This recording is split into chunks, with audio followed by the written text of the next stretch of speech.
I'm really excited to hear more about the education side because we do a lot of capacity building and education as well in this space. So just let me give a bit of context. Has anybody heard of food systems sustainability? Just raise your hand. Yeah. Just a 3 or 4. So why don't I just define what we mean by food sustainability? So the FAO, which is the agency by the UN, United Nations, an agency that defines sustainable diets, puts it this way. Sustainable diets are have low environmental impacts and contribute to food and nutrition security for a healthy life for present and future generations. So really what that means is that, for us to thrive from now and into the future, we need to be thinking about food and sustainability, both from an environmental impact side, so that's, how we grow food, how we use our natural resources, water, our air, are we managing to stabilise air pollution and keep our air clean, fertiliser runoff from all the food that we grow, especially animal protein, soil health, biodiversity, all of those big picture issues. But alongside that, we also need to stay healthy, feed people well. And some of you may or may not know, we're really in a crisis at the moment in terms of food security. In richer countries around the world, there's huge issues around obesity and weight, and we're starting to see this in children as well. And on the other hand, you have 1 in 10 people going hungry globally. So you can see the food system isn't working for us, and whatever system we have in place, we need to start to shift it. And it was working, it's not all doom and gloom, post-war, we needed to grow lots of food for calories and for yield, but the situation is different now. We know a lot more about the science, so if you're following the climate conferences, COP28, one of the very interesting movements there was that 150 countries signed up on the declaration to say if we are to address climate change, we need to do something about the food we produce and consume. So big picture issues. And here in Hong Kong, a few facts just to throw at you. Does anybody know how much food we import to Hong Kong? Shout out. Exactly, yeah, so Claire said 95%. That's most of our food. So what happens during a crisis, like we just had one? We have food shortages, right? We can't get the food that we need, or the kind of food, or the food at the prices we need it at. So all of these challenges we have in Hong Kong, we're small, we don't have much land, we're trying to help people eat healthily. We have issues around local and organic. People question why they should purchase local and organic. We'll get into that with Matt in a moment, because his business is really trying to address that issue. And then the other issue is food waste. Does anybody know how much food waste contributes to global greenhouse gas emissions? Take a guess.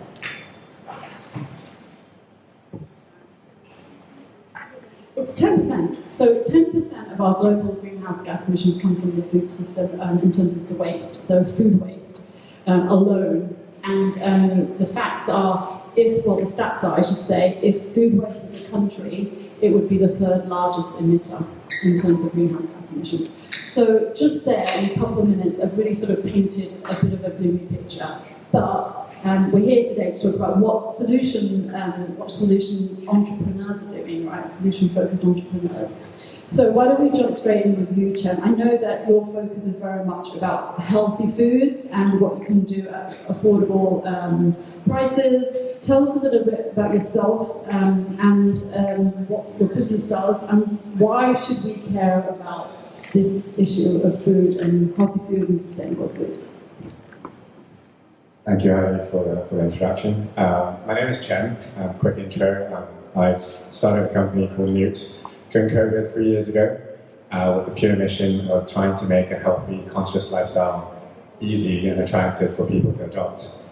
The reason being that I did that was because I really disliked my corporate job, thought that was insuited to me, and compounded by the fact that my dad passed away when I was 25. I decided to quit everything in Hong Kong.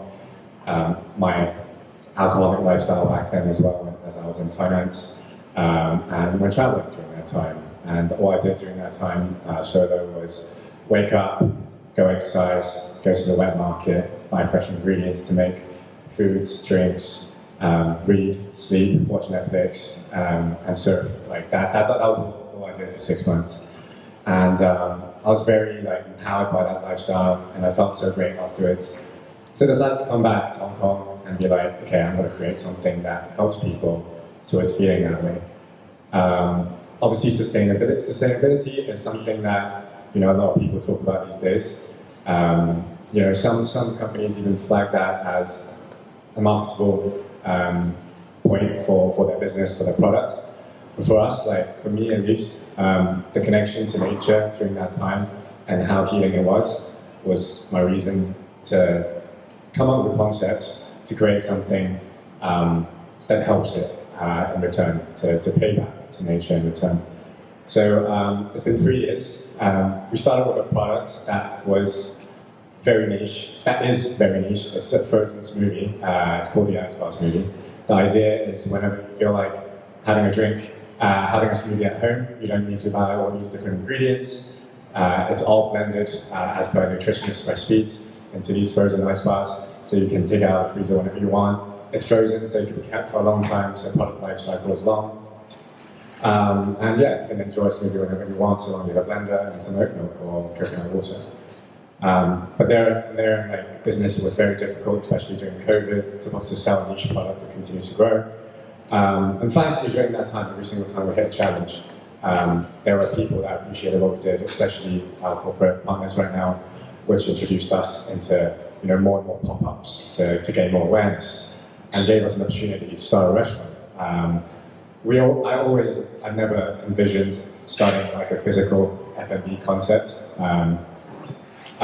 because of how highly taxing it is, how tiring it is. I've heard so many stories about how difficult it is consistently. It never stops. But we were passionate about the mission, to try and get people to eat healthier. And there is a noticeable gap in Hong Kong that for healthy foods especially, that there weren't that many Asian flavors. Asian people love to eat warm vegetables, but salad concepts are mostly cold. So we wanted to create a concept from there, supported by landlords that appreciate the difficulties of startup, to launch a little shop in Basehall in Jolly House. So it's called Benko. It's a sister brand for Nute, and we provide Japanese bentos and warm salads daily. Again, the mission, for us, in terms of the context of today, the sustainability part is about trying to get people to eat healthier. And in Hong Kong, extreme change is very hard to achieve. And the way that we see it is bit by bit by making healthy, delicious foods. From a frozen smoothie to a more relatable product, a rice bowl or a salad bowl. We're gaining a bit more traction every day to hopefully get more and more people to embrace this lifestyle.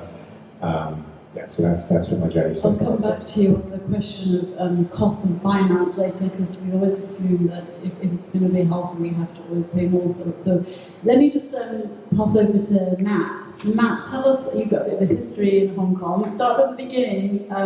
Just introduce yourself a little bit and what your business is, and because you don't just do the restaurant, but you also got into procurement as well, which is really interesting. Tell us a bit about that. Hi, I'm Matt. Nice to meet you. So we started our own restaurants in Hong Kong. So we started Maximum Concepts. We just celebrated 10 years in 32 actually. So, which is big for Hong Kong, because restaurants don't survive here.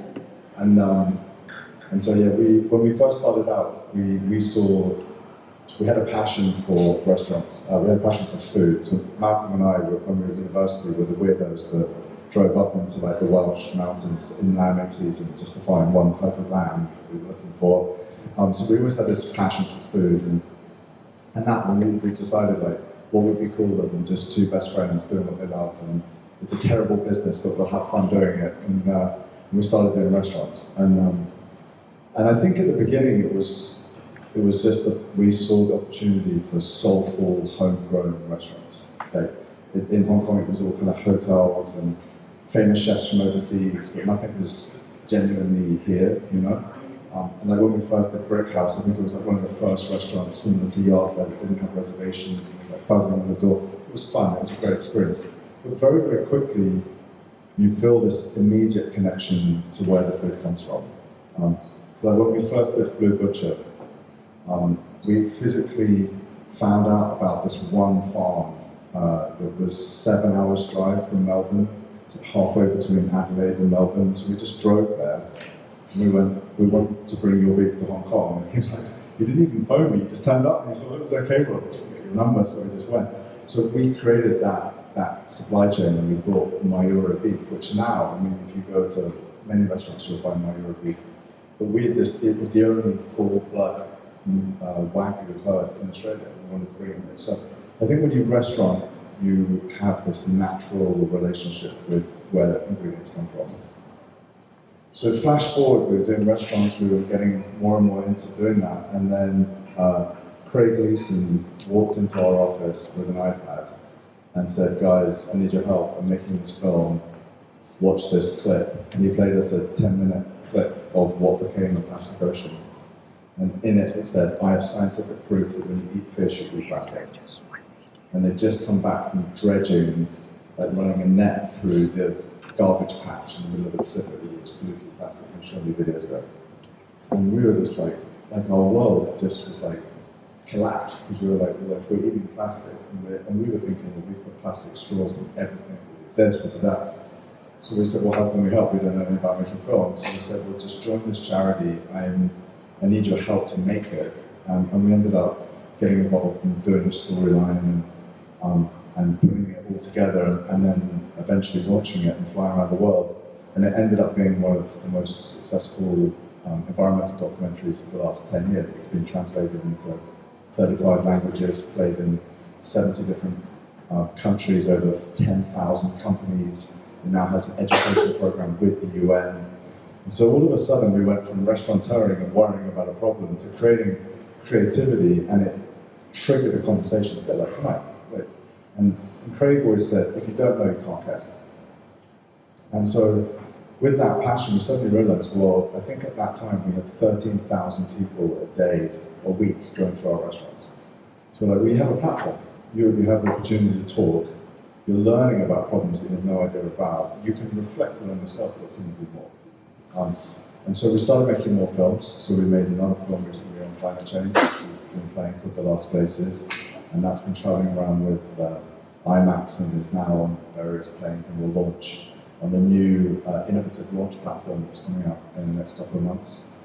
And then from making that, we got our heads around climate change, and Heidi kind of touched on some of the statistics, but I think it's widely accepted that about 35% of climate change can be associated to food and agriculture, 10% being waste, but others are aspects to it. And we realized there that we couldn't really change what we do in fine dining and have any impact. So we launched Kin with quite an audacious sort of mentality. We just thought, actually, if you come to our office, it just says in big writing on the wall, let's change the way we eat. And we've been doing innovation cycles and failing a lot at trying things. So we just created an idea of, if we did this, could we change that? And so we've done that in multiple ways, from launching a sushi brand with only 2 fish that came from 2 specific fish farms, and seeing how would a customer react to a whole plate of sushi but it's only 2 fish, through to doing all the school meals at a CIS school and changing the ingredients there, to catering to a large food hall here recently that unfortunately we don't have anymore, but again where we tried to change all the ingredients and license recipes. So long and short of it is we're innovating a lot around trying to find systemic solutions. And where we're really focusing now is we're kind of drifting up the supply chain. So we're realizing that it's incredibly difficult to change the consumer at the consumer end, but it's easier to change the source that's coming into the city and to do it at a B2B level. So for example, large banks, large hotels are making commitments to change, and but struggling to meet those commitments. And so if you can help them, that will filter down to the consumer. So the best example I have of that is we launched Kin eggs. I don't know if anyone's seen Kin eggs in the supermarket. They're in most marketplaces and a few of the more premium welcomes. But here's a cool story. So every single organic egg in Hong Kong comes on an airplane, right? Not a single one doesn't. If you fly a kilo of eggs from New Zealand, it takes 4 kilos of carbon to bring it here. If you truck a kilo of eggs from China or from an equivalent trucking distance, it takes 10 grams. Right, so you can see the difference. We've been supplying organic eggs to Mandarin Landmark. I was just with Richard today, and I told him that in the 4 months that we've been supplying, they've saved the equivalent of 2 Olympic swimming pools in carbon from not bringing the previous supply from Australia. So just looking at the supply chain and realizing that we just do things in really crazy ways. I'll give you another example. Almost every bit of frozen seafood in English supermarkets caught in the oceans next to the UK is processed in China. That's madness, isn't it? Yeah. So we are, I guess, I'll leave it at this, but to distill the problem into the most simplistic form of how to create change is we need to change the ingredients that we buy. And the only way that we can do that is to get around a system that is systemically built on price. So if it's cheaper to send something to the other side of the world for a fractional change, we would choose that because the end system is perpetually choosing based on the lowest possible price. And so nothing is able to have real systemic change because anything that is normally done in a better way normally has a higher price and therefore is only for a very elite few and will never really change unless we can circumnavigate that price problem. So the key way of doing that is just actually the advantage is that we've got quite an inefficient system. So we've just normalized doing a lot of things that are kind of inefficient, like flying every single egg here, when we have a huge agricultural basin right next to us that could easily supply every egg we need. But because we don't think like that, we don't think of the system, and if you take away the price of the airfare, you can have cheaper eggs. So that's an example, and that's what we're doing. I like that you talked about the upstream is so important because trying to change individual behaviour is so difficult, and it's very much the elephant in the room. Like trying to explain all the science, all the data, and then trying to get people to change their ways. It's tough because it's very emotional food, right? We like what we eat with our eyes, we have our favourites. There's a lot of cultural issues as well that, habits, eating roast duck when you go to dim sum, or, all of these cultural habits play into it. Food is very complex. So we'll talk about individual behaviour later on when we discuss schools and what schools are doing. But Tim, let me come to you, and this is a great one because it all leads to education, right? You can't change behaviour, but maybe we can influence the younger generation, and that's what you do. So just talk a little bit about, why you started, what we're doing, and you also have Brian here, one of your co-founders, supporting. Tell a little bit more about you. Yeah, thanks, Heidi. This is a very big topic, and it's great to have such a variety of panelists here trying to tackle it from different angles. and so More Good, so I've got 2 organizations. One is More Good, which is a food charity we really focus on delivering nutritious and healthy meals to those who couldn't otherwise afford to do it. The other organization is called The Shed, which is an education program, and it works very closely together with More Good.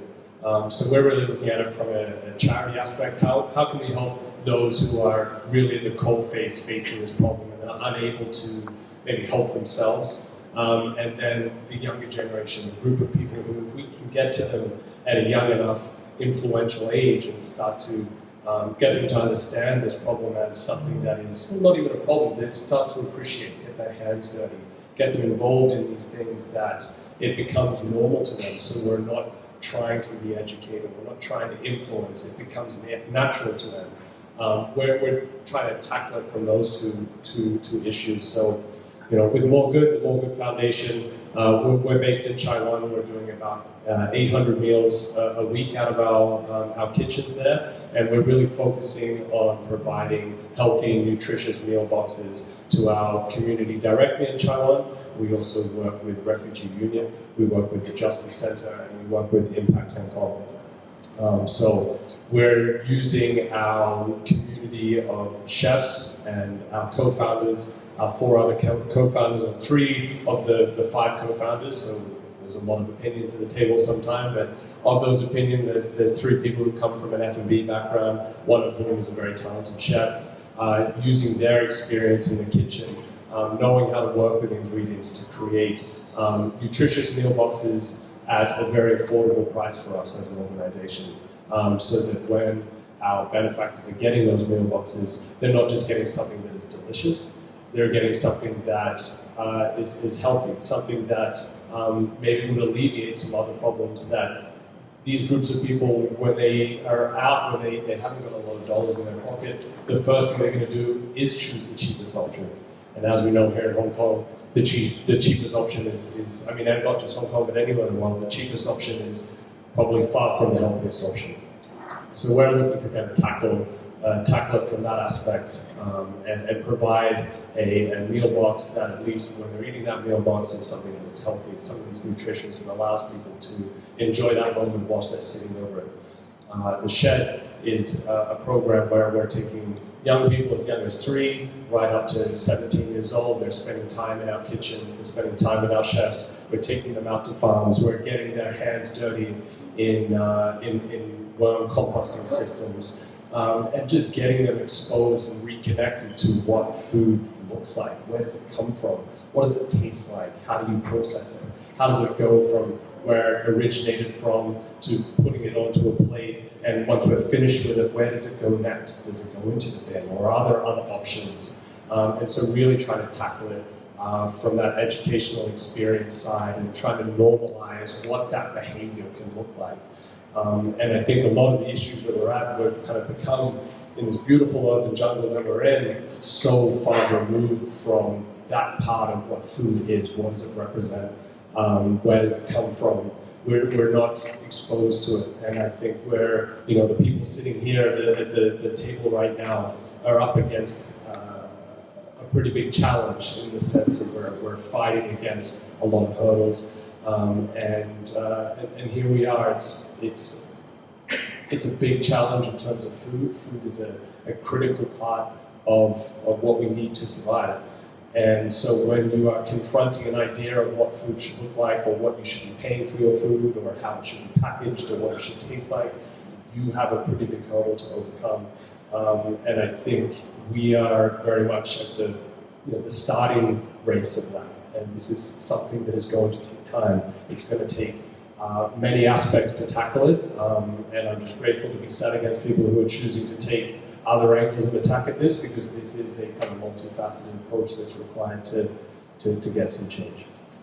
Right, yeah. We're all like-minded in this room, I think, on this topic. It's great that you mentioned about the cost competitiveness of the boxes, the meals that you're putting together, and they're also healthy, because when we think of charities, food charities and banks, food banks, we typically think of processed food, tin food that people just have been, it's been stuck in cupboards for months and nobody wants it. So has that been a challenge to make sure that you're getting actually whole ingredients, or are you moving away or trying to avoid those kind of processed, let's say, packaged ingredients? Yeah, absolutely. Trying to find ingredients, suppliers who will support us, and suppliers who understand that message, farms that we can work with. Chef Jeff sat at the back there, I'm talking about him. His uncle has a farm out in the New Territories and is now supplying us. So being able to support locally like that and have this type of produce in our meal boxes, and then be able to share that story with the people receiving those meal boxes. That's the angle that, whenever those opportunities present ourselves, being creative, being willing to continue to probe and look. It's a constant balance. We're at a place now where our meal boxes are sitting between $12 and $11 per box to make. I think we're still about $3 or $4 off what our quote-unquote charity competitors might be. Not that it's a competition, we're all doing great work. But to be fair, to be able to sit behind our product to say we've got a mixed grain rice, we have a healthy, fresh salad in that box, we have a protein that's come from a place that we can recognize and are happy with. That's something that we can really stand behind and we're proud of. And when we're talking to people to justify, well, why does your meal box cost a little bit more? It becomes quite a fun dynamic to So who's paying for that box? Is there an organisation paying you for the box? Well, so our foundation, so we have donations, we have also our sister company, which is a social enterprise where we have the More Good Limited, which is a place where we hold our own events, where we have people who come and book events privately through our space. We have corporates who will come in and donate and be part of our volunteer sessions to put those meal boxes together. So all of those are ways that's going directly into our meal box program. So sometimes you'll get people who will ask, like, oh, well, how much does this meal box cost? And we'll say, well, this meal box in particular, the menu we have today, that's $13. I go, well, that's expensive. I know over at this other place, they're doing it at $8.50. How do you justify that? It's like, well, you can easily just say, how do you justify health and nutrition? Like, our goal is not to produce the cheapest meal box. Our goal is to ensure that the meal box that we put together is causing the most benefit to the person who's getting it at the end. And then you get kind of a bit of a deflated person on the other side of that going, oh shit, think about that. Staying on the topic of costs, because it just comes up all the time, why should I pay more for organic? Why should I pay more for local? And really doesn't make a difference. And why does it have to be more expensive to get the stuff that's got a label on it, a certification on it? But I always throw it back to people, actually, it's the subsidies, the governments and where we buy our foods, the subsidies are just being subsidised in the wrong place. You don't see broccoli being advertised, but you get like milk and beef adverts, right? So that's got a lot to do with it, what our governments globally are doing for food and sustainability. But back to... Can I ask a quick question? Because you're talking about the cost of the lunch boxes. Have you guys ever spoken to like supermarkets and from what I know, they have a lot of best before veggies or fruits that really they're not selling to anyone, or is there a possible way that there's a way to work with them to take some of that resources and to put it into a boxes, because they're technically still, I think, still going to be good and nutritious to a certain level. Yeah, I mean, we have had some conversations, and there's only, I guess, so many hours in the day, and depending on who that conversation is, it leads wherever it may. And at the end of the day, we have a community of people who we want to provide to, so there's a consistency with which we need to kind of maintain. And at least to this point, those conversations haven't gotten to a point where we can be like, okay, this is a relationship and a process that we can rely on to ensure that the people relying on us can get what we promised them. I might add to that I work with the supermarkets in Hong Kong, and the problem we have is that we have two supermarket chains that control 90% of supermarkets. I don't know if you know this, but New Select is shutting 60 stores, which was the only other kind of competitor with China resources. So we have two landlords who control all our two supermarket chains, and they treat them like landlords. So everybody that's in there pays rent to sell within the stores. And I've had the depressing experience of being pinballed around the sustainability departments of these companies. So they make these huge claims, they hire agencies to do sustainability reports, and then they make all these commitments to reduction and waste and everything. And then actually when you get to the person inside the company and ask them, what's your plan? Quote, working on it, right? And it's I think they're in this building. Oh yeah, one over. That's what I'm saying loudly, I'm opening my head. But it's frustrating, and this is a perfect example of Hong Kong paralysis, right? Because we have everything controlled by a limited few that are incredibly profit-driven, who allow for these companies to be run without really thinking about competitive pressure. I'll give you an example. I actually went to one of them, I won't name them, and I proposed to them, why don't we create a sustainable range of own brand? His own brand is where you can control things. You can control them, and you could. And I said to them, you could actually source from China, so you could position it as low carbon because it's not coming on a plane, and it would be cheaper, and we could find you good farms. And I got told we're trying to shut down our own brand because it's not as profitable as just getting somebody else's. We're going to start using Waitrose. It's frustrating.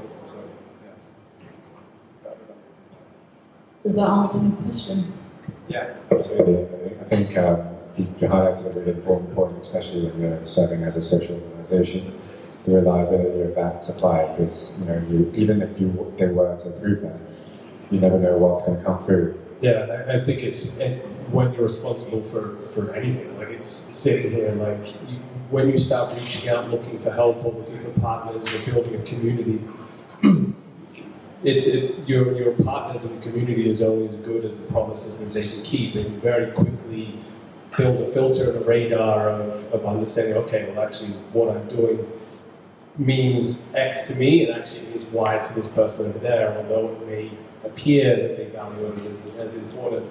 And then that kind of gets to the legs that you have, and you keep going, you keep pushing through, and you start to build a team of people and community and organizations who, as time goes on and as you continue that fight and that understanding of what you're doing, those people continue to stand beside you, and then you make your alliances, and then you build your community, and you quickly go, okay, it's not until you actually do the hard work, like a conversation like tonight, this is the hard work. The businesses that you're putting together, this is the hard work, and as you do more of that hard work, you get it to a place where you're the one who's built that momentum, and then all of a sudden those names who shall not be said turn to you, oh, actually now I can, give you X and give you Y and open those doors, but that's The supply chain challenges are huge. I mean, in any country, but with Hong Kong here, not putting the priority on being self-sufficient and thinking about food security is becoming a bigger issue, especially as we saw with COVID, right? So let's talk a little bit about what the government is doing. So we've, I don't know, has anybody heard about the blueprint, the Sustainable Development Blueprint for Fisheries and Agriculture? Not many people have. So it was published in December in 2023, and the idea is that we're going to be more self-sufficient in terms of Hong Kong growing its own food. The idea is in a couple of years we'll grow 10% more seafood, 10% more in agriculture, so our protein, animal protein, and then 10% more in our crops. So when we looked into the detail of it, I felt quite disappointed, to be honest. So the term sustainable development, when we think about it, it's like the sustainable diet's definition, right? It's for all. It's not just about the environment. It's about society. It's about ethics. And there are some great things in there, talking about the long-term importance to be able to keep having food for the future. There are also some challenges around growing pork in multi-story buildings. Does anyone have any thoughts on that? How is that? How do we help locals to care about the food they eat, so that they, this is not something that becomes normalized, because obviously, this is animal welfare, they're sentient beings, and I wonder if it affects taste. I don't know if you guys have any thoughts on that. Different intensive agriculture has huge issues, and it's a balancing act, because actually sometimes intensive livestock agriculture can have less carbon, so depending on which problem you're solving. Being local. And intensive. So as an example, a battery chicken farm produces less carbon than a free-range chicken farm. So if one's focused on carbon, but then if you look at animal, ethical and other issues, you would say absolutely wouldn't do that. So it's kind of always a little bit of a catch-22. Trade-offs. But I do think that Singapore has set out quite a nice pathway with its 30 by 30. So 30% that's consumed in Singapore by 2030 is the target. And approached it in a very Singaporean way, so create a huge amount of capital fund and incentivized any ideas to create food security. Now, it's much, much more of an issue in Singapore than it's for Hong Kong, because they are an island. And when it shuts from Malaysia, that's it. Whereas we have a very nice big brother next door to us that could happily supply us, so we don't have the fear factor that Singapore has that doesn't give the momentum for here. But the problems that exist from perception and just simply in numbers. So in supermarket grocery in 2022, we spent about $12 billion. Of that $12 billion, 29% of it came from China. But 30% of our purchasing in supermarkets is in wet markets, which is almost 100% Chinese ingredients. So it means that our supermarkets ingredients from China is roughly 3 to 5%. It's depending on the store. Which, if you think about it, is absolutely crazy that we have supermarkets almost 100% stocked from something that isn't from a local source. And it's not that it's not possible, and it's not that the ingredients don't exist. China, I think, is the third largest producer of beef, and we import 0.2% of our beef from China. So now I get the quality might not be the same as American beef, but it's staggering that the capability, even in dairy, we have a lagging perception that we're going to have everything is going to be poisoned and etc. And I give you, there are bad players, but there is equally as many bad players in America and other places. It's just perception.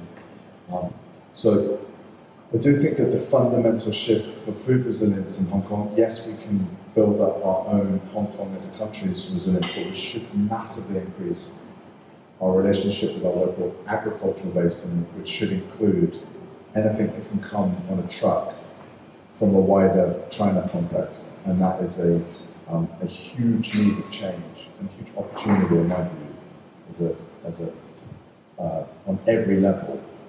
To entrepreneurs like you guys. Yeah. Any other thoughts on maybe this local perception? It is really important to sort of acknowledge that it's a challenge, because I also talk to chefs and they tell me their customers want their green beans from Sicily, or they want, the salmon from Alaska. It's such a challenge. This kind of so what's the role of restaurants and businesses to help educate our customers? How do we do it so that it's not sort of preachy, but more kind of in an informative way? I think from my perspective, the observations that I've had is never to flood them with a ton of information. You have to understand from a consumer perspective what they're looking for, but that they're looking for, like most people, are most people looking for taste? Or are most people looking for, like to buy Italian ingredients, and why that's the case? In my experience, I think a lot of the change that we feel that people are getting or achieving is when the change is micro, and you're trying to present that change in something that appeals to them. I don't think I have too much to add on top of what Matt has just said in the context of sourcing, I would say, but from a eating, from a diet perspective, we had the most humbling experience of, launching the Ice Blast movies, selling savory granolas. These things are objectively very, very healthy, and we're using super nutritious foods to make them. But is the market ready for it? Is there education there? Education, yes, it can come from the private organizations like us, but the government at the same time, are they dedicating resources for holistic education, for people to understand and have curiosity, to learn about what they're consuming? It's crazy when you think about food being something that we put into our bodies every single day, but yet I think none of us, or very few of us, had that as an essential part of our education growing up, and I don't think that has changed that much up to this point. So for us, learning about making these really innovative, creative, objectively extremely nutritious products, we weren't getting anywhere in terms of getting people to try it, getting enough people to adopt the habit, no matter how convenient we see them. But then as soon as we sort of launched a sister company, the benko and the basil, where we are serving rice balls, things that people understand a bit more, And importantly, the taste has to come first in the context of healthy food. If it doesn't taste good, people are not going to come back, people are not going to tell their friends. So understanding the primary motivations of why people change or why people choose to do something is very, very important behind, like driving the concept of food sustainability in other contexts. Yeah, I think just staying on that of what you say versus what you actually do in terms of sustainable consumption. We were talking earlier this week about parents and schools. It's quite a new area for you, but you're getting those contracts in, I see. So tell us a little bit about schools, because that's a great place to be working in, right? If you're trying to change mindsets like this generation coming. What's your experience with trying to make change in schools? So we at King, got the opportunity to take over Chinese international schools catering. So it's roughly a population of about 1,900 mouths every day, just up the hill from here in Braden Hill.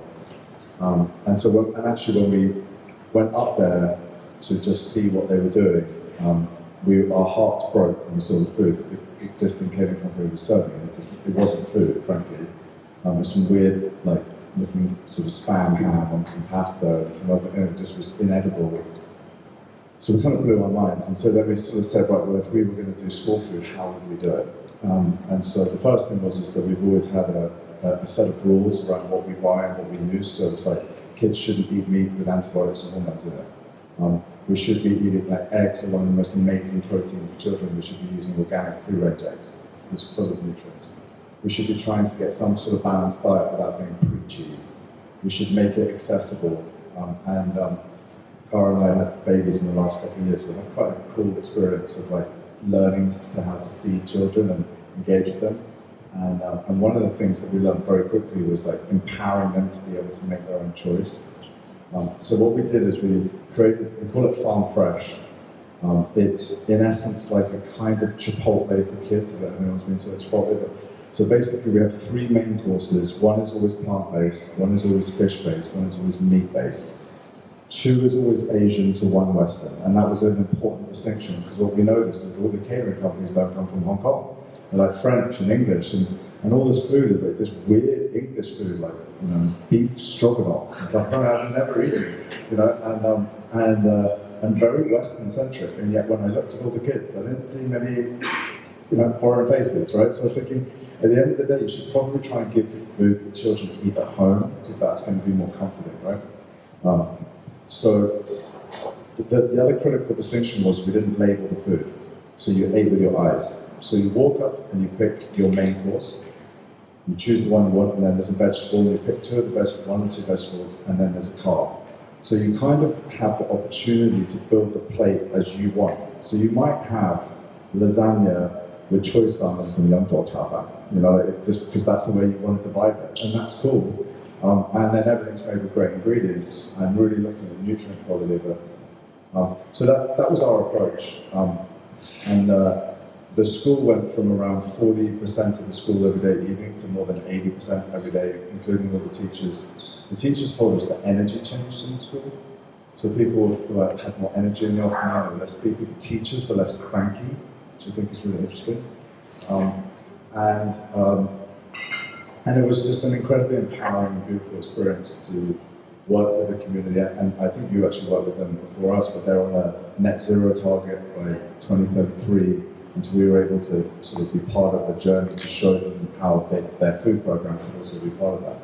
But it isn't the case for all the schools that you've been trying to pitch, right? So you had an experience where some of the surveys and the data was coming back that parents wanted healthier food, yet when it came down to what that might cost, how did that play out? So this has been the sad side of the story. So after having such a great experience there, we felt that we could create a wind of change through the city, and yeah, we're going to do it.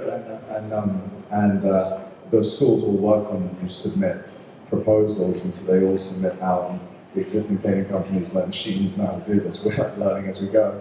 And so we submitted proposals across the city. And the reality is that it's kind of back to your world, it's actually not dissimilar in percentage. So the average school meal in an ESF school or a school is like $32 for a plate of the cheapest possible ingredients, sourced on a mass level, cooked in a very particularly bulk way without even much attention to nutritional quality or balance.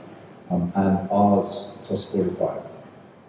And at 45, we're actually losing money. We're running right now at a 45% food cost. We're trying to keep it at 40. We've actually struggled to keep it below that.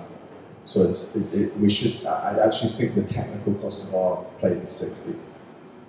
And what I thought was that I would get it at 45 and gradually sort of drift it up with kind of engagement and understanding and sort of commitment and sort of parent engagement and so on. We have been rejected in every single bid we've done across the more lower fee level schools. And in many instances, it's been put out to the PTA, and the school have put it forward, and the PTA rejected it, which is tough to bear. So we need more education from young age before we can hit up the. Maybe you should go and pitch together.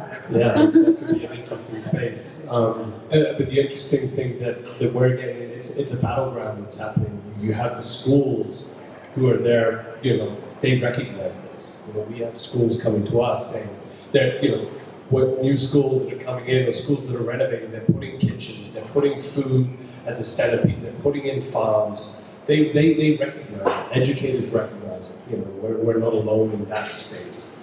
And at the same time, parents, it's a lot. Financially, to be a parent anywhere in the world, it's a lot.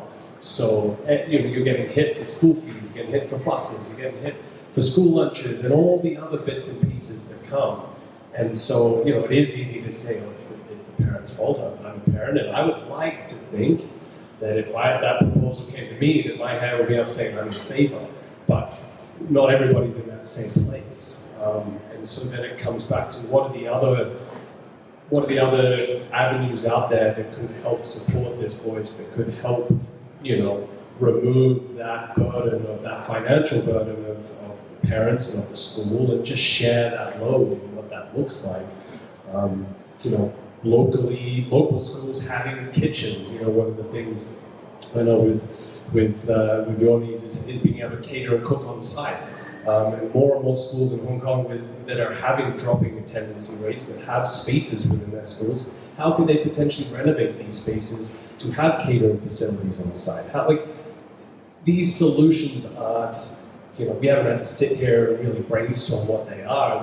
They're there, they're waiting. It's just taking a moment to think of what they could look like. Putting the value back in, knowing where your food is coming from. And I think the people behind it, following through with it, the operators, the schools, the teachers, parents, they're all behind it. And it's just getting that momentum. What is that third or fourth part that just needs to kind of pick up that load, because it's a burden, it's a heavy burden. And not any one person or two people should be left to carry that. And I think the fact that we're at a place where we can kind of identify it already, it kind of gives me a little bit of hope. Like maybe within the next few years, the powers that be, whomever they might be, they too will see what they are. They might be listening to our phones, or and go, oh, actually, that's an idea, and off they go, and we can only help. I very much agree with that, and I do think that often I get asked, do you think Hong Kong just doesn't really understand sustainability? I don't know. I don't agree with that. I think most people I speak to have a pretty clear idea on what the difference between X and Y and what would be better, but the reality is, I think economically this is one of the hardest cities to live in.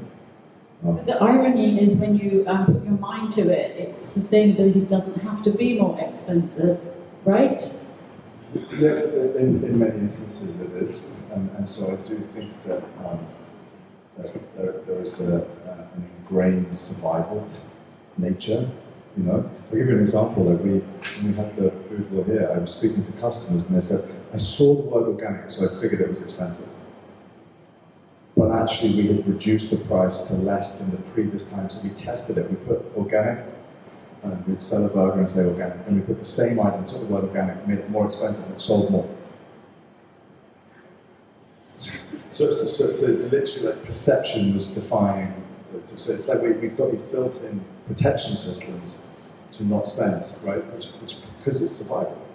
I get that. I very much get that.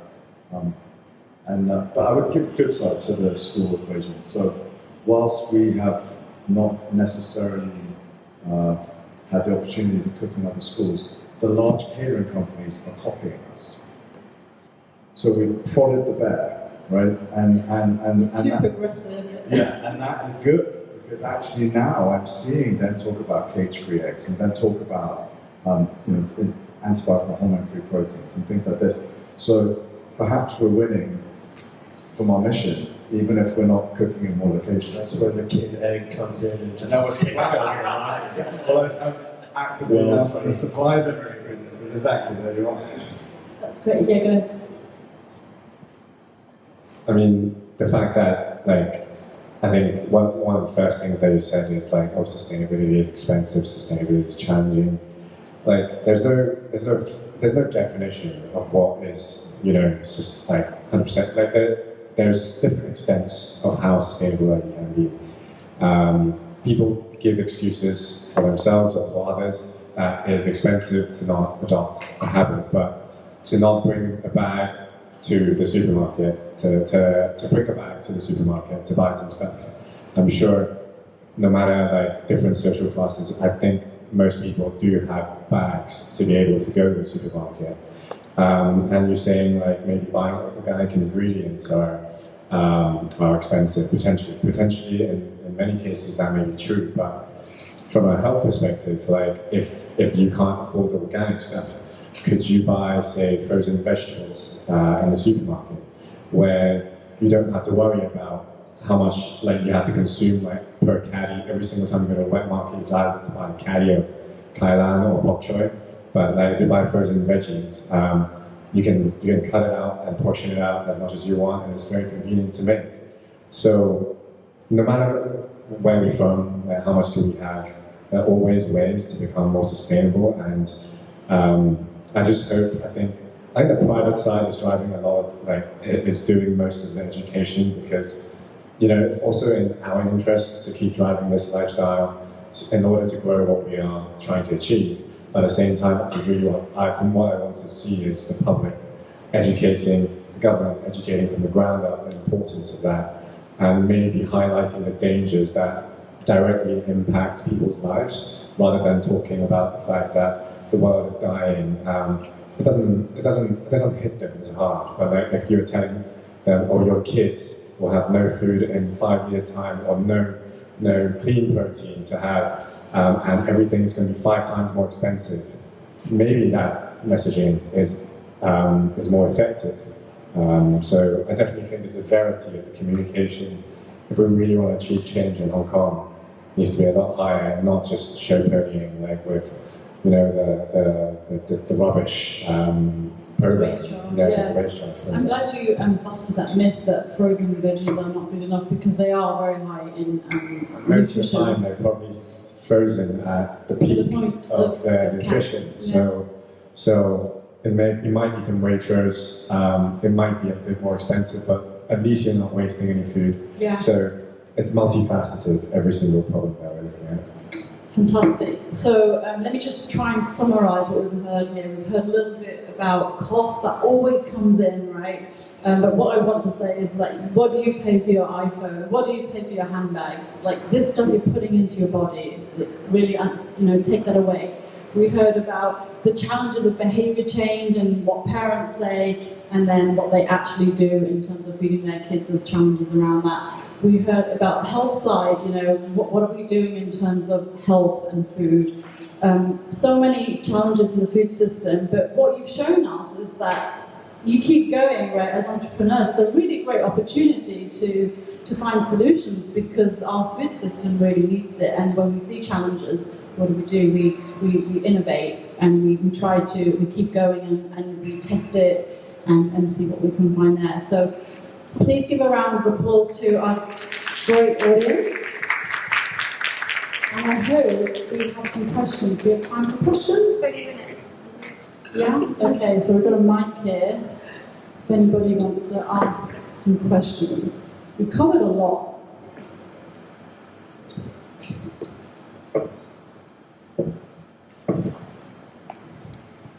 First off, thanks for sharing your thoughts. This is a question for kind of everybody, more in terms of the carbon element of what we talked about today. Do you think there's an element of romanticization about food being flown in, like foreign ingredients, and if you didn't have the burden of bureaucratical government legislation, what would be your idea of campaign to combat that? So just so I understand the question, so what would be the idea to how to combat stopping flying in so many ingredients? More like the romanticization of foreign ingredients, because people will. Oh, I see. Yeah. I see. Yeah. I have a lot of conversations on this, so it's a question I'm happy to take. So we do have a lagging perception of international ingredients are better for us, and this is actually generally limited to mainly like a lot of Asian cities, like not Bangkok, because Thailand trusts its own, and not Japan, which trusts its own, but then Shanghai, Singapore, Hong Kong, we generally import, and we've lived with this multicultural environment where each and every one of us has the food we like from our homes that we've shared with our friends that are part of our, and food is emotion, right? Food is, everything you eat has a nostalgic relationship to a story, to a moment. And so, of course, we get this multicultural food environment, which is inherently international. So I think challenging and taking that on is incredibly hard because of the way food works, right? But there is a growing change of being able to break in core commodity ingredients a lot of the things that we don't even realize are international. So like most lettuce that we consume in Hong Kong comes from Holland. Right? Almost all our eggs comes from America and the EU and Australia. Almost all our beef comes from Australia. Now there are certain things you can't change. Like there are certain ranches, certain San Marzano tomatoes need to come from there, right? But there are so many amazing technologies of hydroponic farming, those things that can start to replicate that too. So I think that there will always be a percentage of nostalgia, but there is the bit that we don't even think about that could be localized, that could be broken. And I'll tell you what I say to the supermarkets, because the supermarket buyers have a lag, because they've all been burnt by some form of crisis from a supplier, and they actually prioritize consistency of supply and trust over even price. And so they don't want to buy from China or from locally because there's been an issue, whereas they know that the location that they get it from in Europe or from Australia is more consistent and they trust it. And so then I challenge them and say, well, if they say people in Hong Kong don't want to buy produce from China, and I said, well, how come everybody goes to Costco and Sam's Club now? Right? And your sales are 20% down. And then they're like, maybe you need to rethink. So actually, I think the Greater Bay challenges it. And I think that starts to kind of pose questions and challenge previous mindsets. And I think perhaps there has also been an old guard voice in Hong Kong that was very anti our neighbor have left as well. And so I think that I think the last 4 or 5 years that Hong Kong has gone through has just made that turmoil and that whole relationship even more tricky to understand. Yeah. So I think there is a change to that. And just coming back to it, and what I think is a really cool opportunity is that you could buy a tomato from Guangdong and position it as a sustainable product, versus most tomatoes in dairy farm come from Tunisia, right? So it could be no more sustainable in the way it's produced, but it's fundamentally not being on an aeroplane. And so here's a nice little, we talked about it, right? Have a simple message that someone can understand. Local, like low carbon. And as long as it's equally not causing any more damage in the way it's farmed, isn't that a great change? So I feel there's opportunity in localization there as well. Figure out what the message is. What's the wording behind it? And it's that less is more. And the way that we're looking at it, maybe even the language that we're using to try to address it, it's just not resonating. And maybe it needs a different angle. It's just like with kids. When I'm working with kids, you can say the same thing over and over, and all of a sudden you use a different set of words, and you throw it another way, and all of a sudden a light bulb goes off.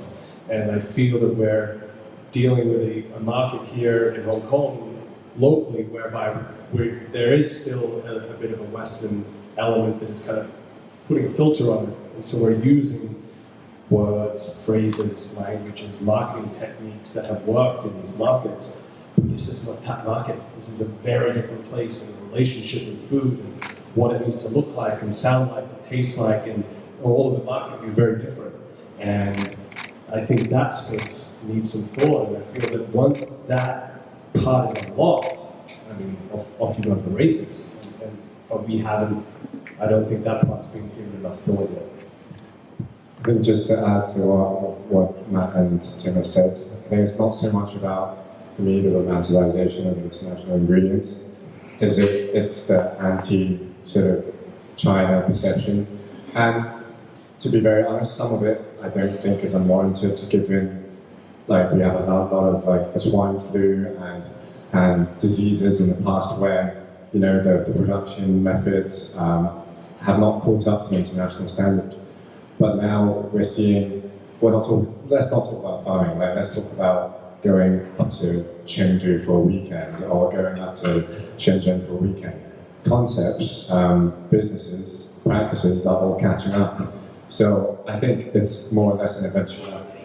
Yeah, and it's overtaking in terms of price performance and service quality. So I think it's more an eventuality where like the quality of Chinese produce, it's going to be marketed in the right way and observed and enjoyed. And people are like, well, the quality of Chinese produce is equally as good. And I'm 200% sure that will catch up. And when that happens, price is frequently the most important factor. And without the transport logistics, I find it hard to believe that we won't be able to compete with international. Hopefully the prices will come down. I mean, at least we know maybe better whether and the carbon footprint will be lower, whether the price comes down or not. Exactly. That's been our way of sorry, we keep answering the same question, but that's been our way of challenging romanticization. So when I went to Dairy Farm with Kim X from Yunnan, and I said I'm going head to head against Australian and New Zealand eggs, they told me you're never going to win that fight. Like the customer is definitely going to choose romantically, because when you think about eggs in New Zealand, you're already a big, Lord of the Rings, like, you know what I mean? And then we just made ours $10 cheaper, and now we sell a lot more than that. So you can take on romanticization with price, right? And then create conversion, and then hopefully do it that way. And I think that's probably honestly the only way at the moment that we can get traction is price will drive it first, and then trust grows, right? The advantage of knowing your market. I'm glad you talked about messaging, because it's so important. Just because it's a sustainable product, people still want it to be convenient, easy to understand, accessible. So I think messaging and marketing is critically important, whether your goods are sustainable or not, right? Do we have any more questions? I just see it seems like you all three could put yourselves together and just create something amazing.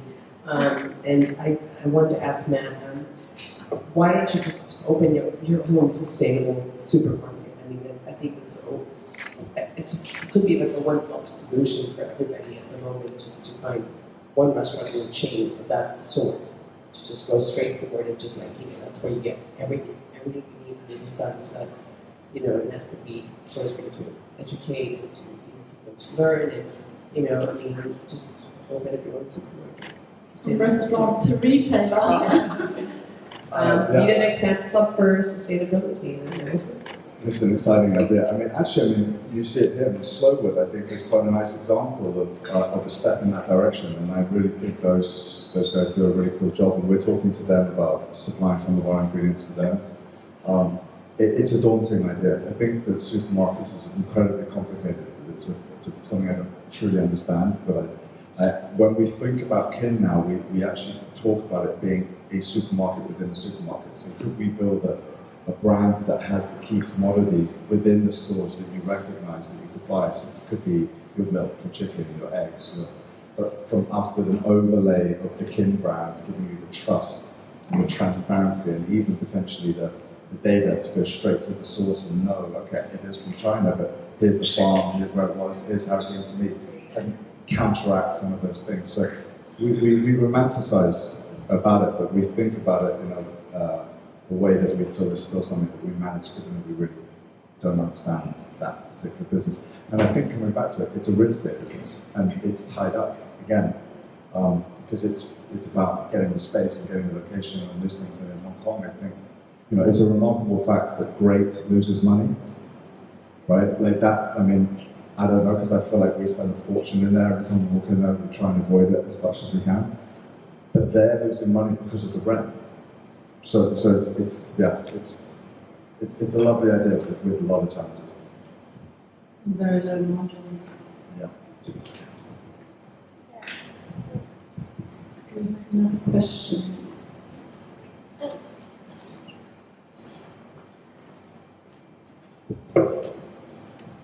A topic that's not come up at all is the idea of regenerative agriculture. Heidi, you mentioned the agricultural blueprint that's come out. There's a lot of talk about what we're growing and how much we're growing, but not how we're growing it. And your question around the conversation around the carbon footprint of flying ingredients in is actually such a minimal part of the footprint. So most of it is actually from land and agricultural use. So what is it going to take for us to, and Matt, to your point, you talked about your conversations now drifting up the supply chain. How can we get these big players to actually regenerate food in the first place? Big question. Yeah, and it's very close to my heart. I spent a lot of time working with the Ellen MacArthur Foundation on their circular food economy paper, and at the heart of it is food transformation is around regenerative agriculture. And I love regenerative agriculture in the sense that it's actually just farming how it always was, just having a farm that works in a circular system. Yeah, it was like when we started farm to table restaurants. Wasn't every restaurant farm to table? So it's such an important aspect, and we actively look at everything from the perspective of circular solutions. So if you take kin eggs are actually regenerative. The farm that we found is a regenerative farm. So they grow their own organic corn that they feed to the chickens, and they're using the chickens and the byproducts of the chickens to feed the manure for the corn, and they're building it in a nice system. And simply to find that, we just had to go into a very rural part of China to find traditional farming, and then we could brand them and educate them as regenerative. So I think you raise a really important point, and an easier way to look at the need for regenerative is just to start looking at reducing monocultured, industrialized produced goods and start looking at mixed farming systems, which often is more possible in small holdings and stuff like that. But I would challenge one thing you said, which is, yes, you're absolutely right that in a Western context, and in a traditional agricultural context, the carbon footprint sits at about 80 to 85% at the farm gate. But in a Hong Kong context, when we fly everything, it distorts it aggressively. And it actually could add hundreds of percent on top of the farm gate. So that's why I focus on it, not because I don't believe in it, but because I think it's the first step. It's an easier fix to start the process of localizing, whilst then looking for farms that are more regenerative within that local context as a second phase. But I appreciate you bringing up regenerative agriculture, because I think it is such a huge part of the opportunity to start thinking about farming systems that are more back to the more circular approach than this incredibly linear process, and it's simply just moving away from industrialization of food. So when you said about the distortion, do you mean that the transport in terms of the whole is more for Hong Kong because we fly so much in, just to clarify? Correct. Yeah. So it's in the Hong Kong context. There are examples where it isn't the case. So, for example, beef or something like that, and also anything that's shipped on a boat, then the carbon footprint is largely at the farm gate. But for anything perishable that comes on a plane, you've radically increased the carbon footprint way beyond the farming process by that logistics element. But it's also like a really easy fix. You can just buy from somewhere else rather than having to go to the farm itself and try and work with them to change their process or to do what they do. It's a really good one. It's actually what a lot of the big corporates are looking into now. So Nestle, Unilever, they're all looking at regen ag as a solution. So a really good one to pick up on. I think Nadia, did you have a question? Yeah, I have a question. So, It's your question. yeah, more for Tim actually. So you from Margaret and you do a lot of food delivery for older population, I would say. Yeah. And how do you make them understand that this is actually a sustainable thing? And do they appreciate? Because we talked about kids, we talked about parents educating kids, but 20% of Hong Kong's population is above the 65 range mark, and it's going to definitely grow, right? So how do you get to those people? And for example, those cha-chan things and stuff like that. How do we get them to understand as well that we need to start being sustainable? I guess being in a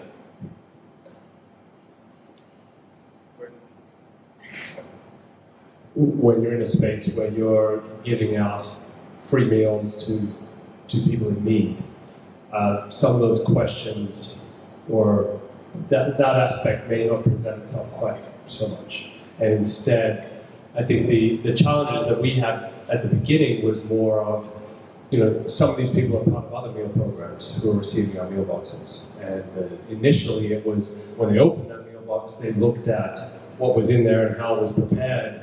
And what is this? Why, the way this greens are being prepared, or why is this rice got different colors in it? And the texture of it is not, what I expect. So it was more of the perception of what was being eaten off the bat, but very quickly, when it's enjoyed, when you have an opportunity to see these groups of people again and again, and you're able to tell them, well, actually, the reason it tastes that way, or the reason it looks that way, and then there's like I appreciate that effort. And it was quite simple. It was merely just a perception thing. I just looked at, that's not what I'm used to.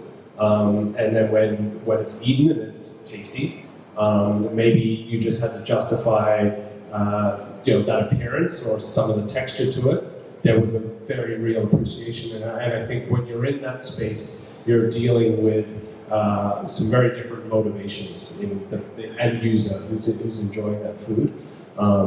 And sometimes we still get some very interesting questions or concerns about what's being given or what's being received, but overall, it's appreciated, and I think very much the effort, because then they start, once you've had those people coming time and time again, and they are comparing it against maybe some of the other meal programs that they're receiving, then they get, well, not only is this something that is delicious, not only is this something that sits in my belly and I enjoy every time I get, they also are aware of the health value that is being given to them, and that is, we couldn't be happier when we get that. More questions? Yeah, Time for one I have a more. question. Do I need a Oh, mic? mic? No. Maybe.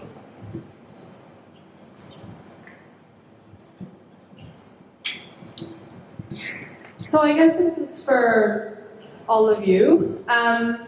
What's the most important immediate first step as a consumer that wants to start eating sustainably? Like, how do I know where to start, and how do I know whether or not my food is coming from sustainable sources?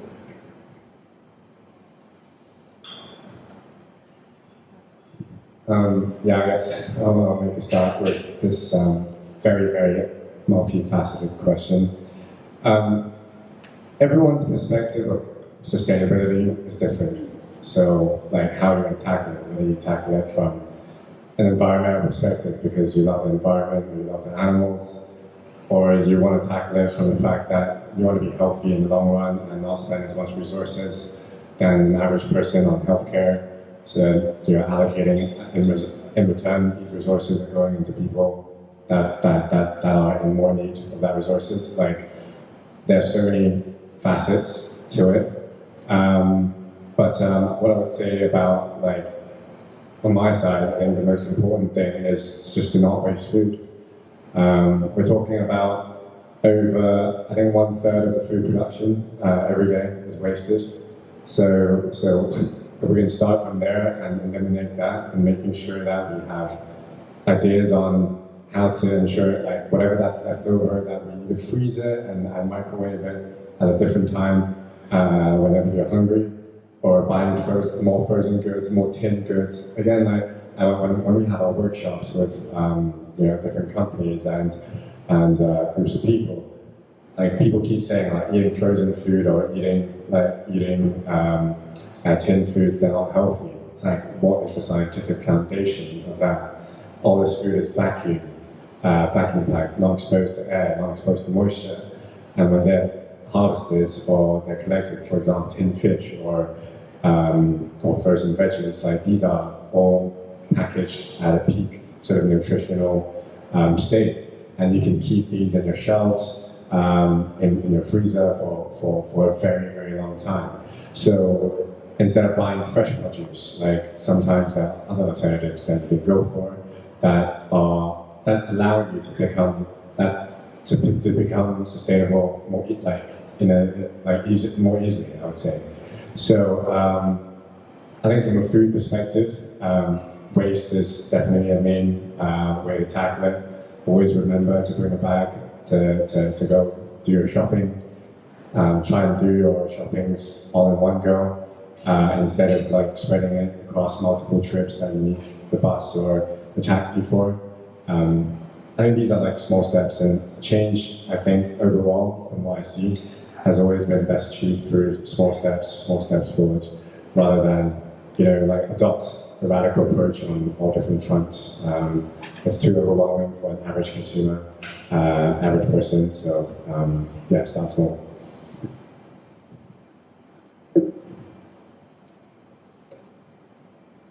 I think that was really good. Start small. And every person here in this room has a different way in which they can engage with this. Some people have kids, some people are single, some people, the ways with which you can interpret the word sustainable is very different from person to person. And I think, if it's an issue that you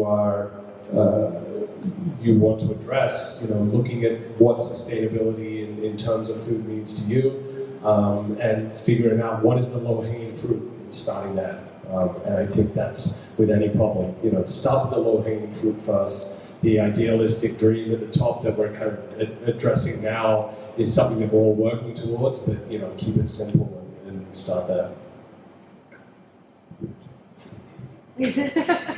Just to add one more point, I think, like, make that change more personal as well, right? Like, I think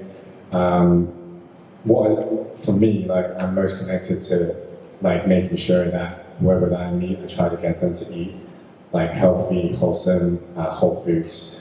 That is my passion, like, because when I enjoy it, I get a lot of happiness. That's my personal experience.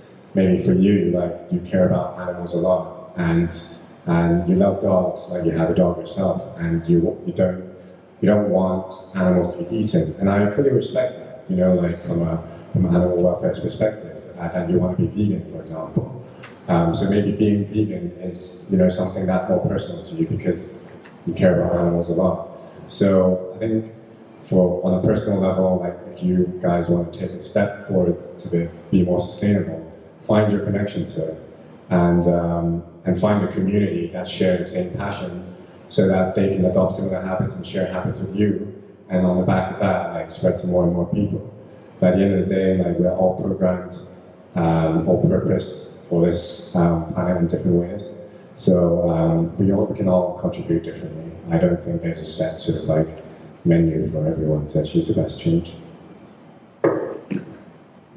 Great, okay, so small steps and do something you really like. So check out More Good for, you're always looking for volunteers, right? Volunteers? Yes, we're looking for volunteers. We also have a range of different events that we host out in our space, and coincidentally, next Thursday we have what's called the Rescued Feast, which is where Chef Jeff at the back and Chef Mikey have been working hard at working with another organization called Chomp, who works to repurpose food scraps to create a feast. So next Thursday, if that's something that resonates with you, please come and join us next Thursday. And we have events out in our space regularly, so please feel free to come by to one of those. Or if you have something in your own mind that you would like to do, please come out and we can happily help you bring that to life. So that's More Good. And then Kin, go buy some Kin eggs. Yeah, From Welcome. I could have shamelessly answered your question with buy Kin ingredients, but we do have a whole range of more products coming out soon. So we're Brilliant. working with some amazing farms, fruits, vegetables. Today I did a blind taste testing of some shrimp from the most amazing sustainable shrimp sauce. So that looks like that might be on the menu soon. So watch the space in supermarkets. And, yeah, that will. We know the brand so well, so we'll catch it. And then nute bars, which we want to try, so we need to get some nute bars and some valuable. I think nute bars is a very small part of what we do now. As I said earlier, they're super niche. But I think as a brand, we are focusing much more on creating events and experiences, whether it's for companies or like for groups that are passionate about healthy cooking, learning how to be more sustainable, like different tips, practical tips.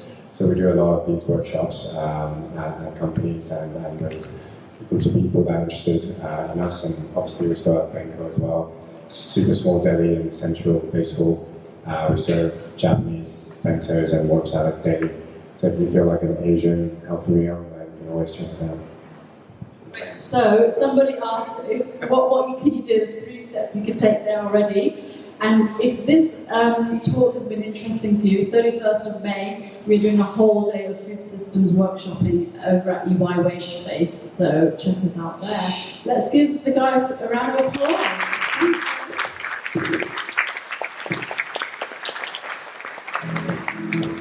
Thank you to you for moderating this one. I appreciate it.